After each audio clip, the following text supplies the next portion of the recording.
我的第一支影片跟大家聊聊顶级名校的录取真相。 GPA 没你想的那么重要，托福那只是张如长拳，真正能让你拿 offer 的是有强大人买的推荐信，能证明你实力的相关课程，还有最重要的就是你的研究产出，也就是你有没有发过论文。那支影片流量很好，但在漂亮的数据背后，我看到评论区大家都在说同一件事，但我现在什么都没有，我已经毕业了，来不及了，我根本不认识任何教授，没人买。这些留言每一条我都读了，我也完全能体会那种无力感，我懂。因为对一个起步就是零的人说，去搞论文，去搞人脉，就像对一个穷人说，你只要变有钱就能解决生活问题一样，听起来很有道理，实际上全是废话。所以这支影片我就是拍给这群人的。如果你现在真的什么都没有，没论文，没人脉，没研究经历，我想分享3条能让你通往名校博士梦的道路。第一种方式，在国内做无薪研究实习。我知道无薪这2个字听起来很卑微，很像背个韭菜，但其实不然，这叫做战略性切入。你要试着换位思考，教授到底在担心什么？对他们来说，经费永远是有限的，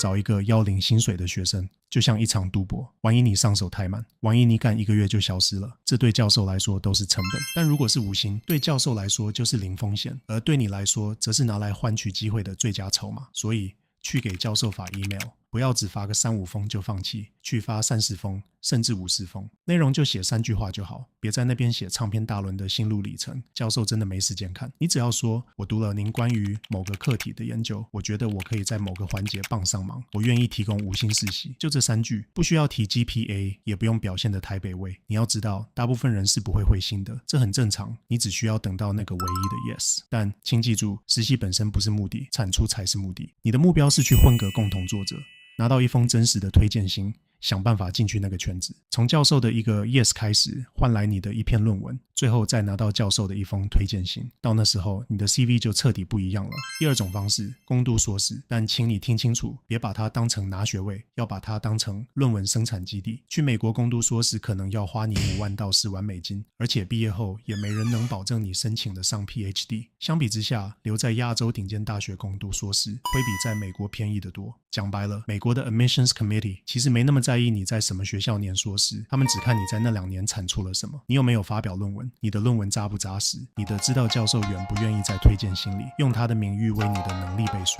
这才是他们真正关心的地方。这2年时间，如果你只是为了赚个毕业证书，那这2年对你的申请来说几乎没有任何加分。但如果你把它当成研究基地，那它会是你最强的跳板。同样是2年，你是拿到一张证书，还是拿到一张名校入场券，就看你怎么过。第3种方式，申请美国研究助理，这条路门槛最高，但进步最快。与其年说是你选择直接申请美国的学术体系去做全职研究助理，这代表你要花1到2年的时间在美国教授手下真正做研究。我以前在哈佛的时候，身边很多顶尖的 PhD 学生都是走这条路过来的，他们并不是大学毕业之生，而是现在那里做了1-2年的 research staff。 因为一旦你进了美国的实验室，你就是圈内人了，天天训练你，看你写程式，看你做实验的人，就是那些推荐信最有分量的人。你不再只是申请系统里的一个名字，而是他们亲手带过真正信任的合作对象。当然讲白了，这条路有签证门槛，竞争也非常大，教授必须看到你的实力跟潜力，才愿意花力气帮你搞定签证和手续。虽然这条路最硬最难走，但它能帮你剩下的弯路也最多。